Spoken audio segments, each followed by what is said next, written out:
Zikir di ufuk fajar. Ketika ia keluar dari pintu utama, tiba-tiba saja dalam keadaan setengah sadar dirinya terduduk, seraya mengalungkan sorban ke leher.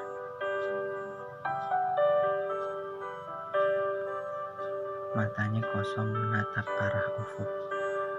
Merah kekuningan menghiasi langit menjelang pagi. Cuaca musim kemarau membuat dingin semakin terasa membalut kulit. Angin yang mengalir lembut membuatnya seketika merengkuh tubuhnya sendiri, sambil sedikit mengerutkan dahi. Kemudian ia membenarkan posisi duduknya, menyandarkan punggungnya seraya meluruskan kaki. Kemudian menarik nafas panjang dan melepaskan pelan-pelan. Di dalam pikirannya ia menggumam sendiri.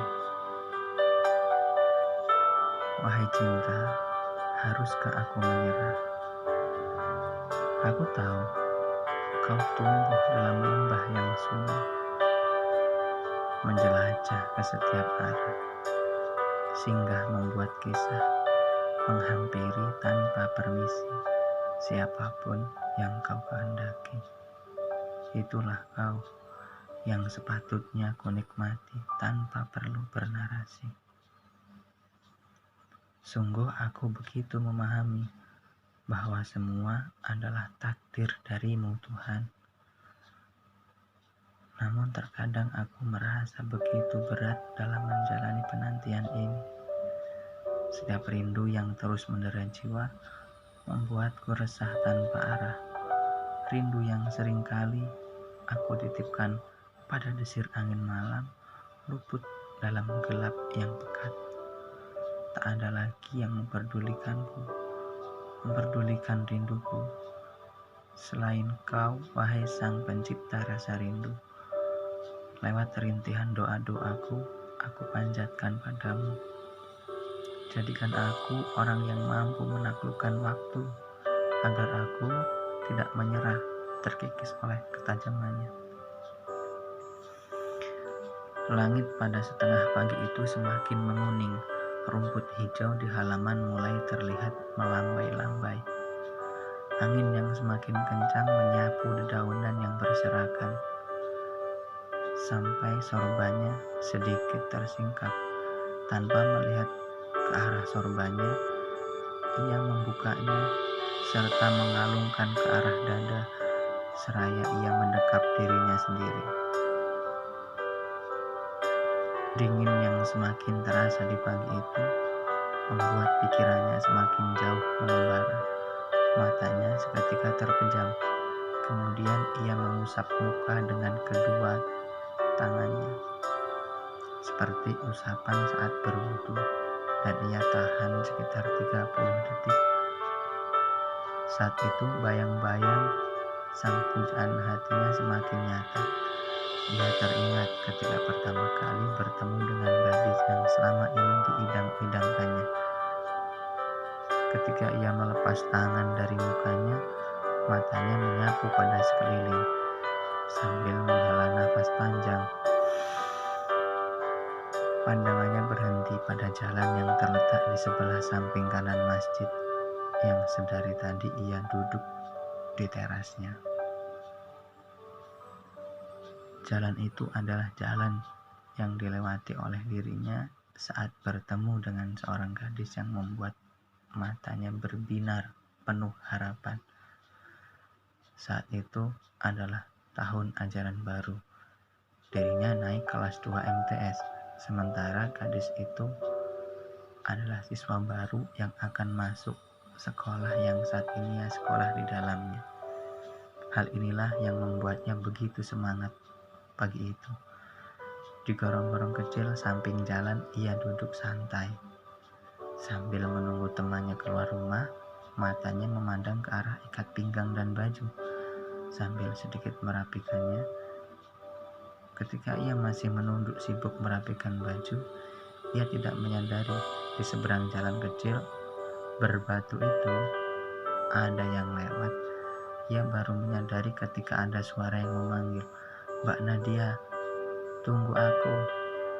Seketika ia menoleh, bukan ke arah suara itu, justru ke arah Nadia. Bersamaan dengan ia menoleh, Nadia juga menoleh. Sepersekian detik, Nadia sempat menatap wajahnya. Karena Nadia mengira panggilan itu berasal darinya, tapi ternyata panggilan itu berasal dari seorang perempuan yang baru keluar rumah. Ia adalah teman Nadia yang dulunya sekelas di bangku sekolah dasar.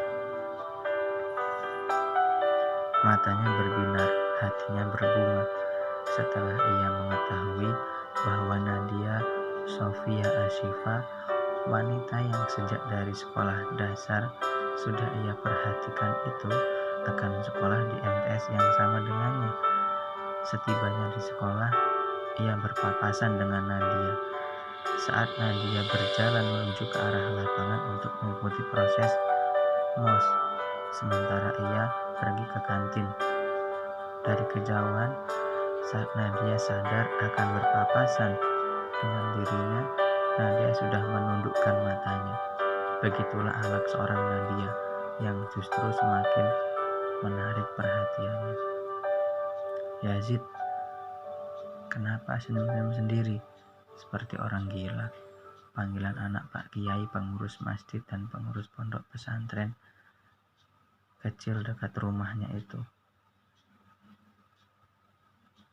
Panggilan itu sedikit membuyarkan lamunannya. "Kemana, Gus?" "Nyiram sayuran," jawab anak Pak Kiai yang memang lumrah dipanggil Gus. Namun Yazid tidak bergerak sedikit pun dari posisi duduknya. Ia hanya menimpali suara itu dengan pertanyaan singkat, dan pikirannya tetap bernostalgia terhadap pujaan hatinya. Bahkan mungkin jawaban anak Pak Kiai yang juga merupakan teman sekolahnya itu tidak ia dengar. Sambil sedikit merubah posisi duduknya, Yazid masih tetap fokus membayangkan wajah anggun pujaan hatinya. Ia teringat betapa susahnya perjuangannya untuk mengenalnya lebih jauh, karena Nadia adalah wanita yang cuek, bahkan mungkin acuh terhadap laki-laki. Sejak di sekolah dasar sebenarnya Yazid sudah mengenal Nadia, namun hanya sebatas kenal, karena memang satu desa dan satu sekolahan. Dirinya mulai menaruh rasa yang lebih terhadap Nadia sejak di MTS. Walau begitu, rasa yang ia miliki tetap tak terbalas oleh Nadia. Sampai Yazid lulus sekolah dan meneruskan pendidikan di Madrasah Aliyah, serta masih tetap mengaji di pondok kecil dekat rumahnya. Sementara Nadia masih kelas 3 MTS. Setelah lulus, Nadia meneruskan sekolahnya sambil menjadi santri di sebuah pondok pesantren salaf tak jauh dari desa tempat ia tinggal, masih satu kecamatan. Semenjak itulah Yazid kehilangan kabar Nadia, wanita yang ia idam-idamkan. Walau begitu, Yazid tetap menyimpan rasa terhadap Nadia. Mata Yazid tetap kosong menatap ke arah jalan. Di tengah lamunannya, Yazid tidak menyadari bahwa ada yang berjalan mendekatinya. Sambil sedikit membanting ember hitam yang ia bawa, Gus Fadil menyapa Yazid lagi. Sepulangnya dari menyiram tanaman. "Heh, Yas, kenapa kamu ini? Tadi aku lewat kamu senyum-senyum sendiri. Sekarang mukamu jadi murung." Seketika Yazid menjawab dengan jawaban yang setengah sadar. "Gak apa-apa, Gus."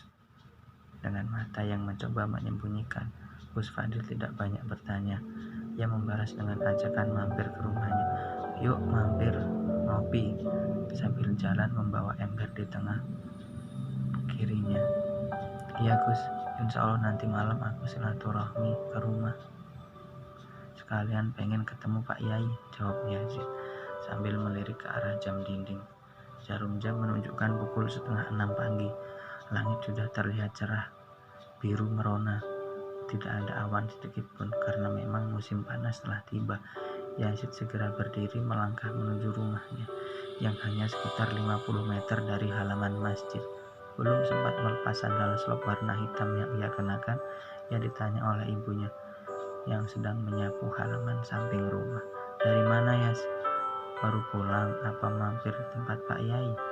"Enggak, Bu," jawab Yazid. "Duduk di teras masjid," tambahnya. Sambil melangkah masuk rumah, dengan mata yang sayup ia melipat sorban dan ganti baju. Kemudian rebahan di kamarnya. Tak lama ia tertidur, karena ia sudah merasa ngantuk. Sebab semalam ia pulang dari kota tempat ia kerja pukul 2 dini hari. Sampainya di rumah pukul 4.30. Perjalanan dari rumah ke kota sekitar 2,5 jam. Karena hari itu hari libur, jadi Yazid sempatkan pulang kampung menjenguk orang tuanya yang hanya tinggal berdua, karena kedua saudaranya juga masih tinggal di kota. Kakak laki-lakinya kerja di sebuah kantor properti, sementara adik perempuannya masih semester 1 di sebuah perguruan tinggi negeri yang dulunya Yazid juga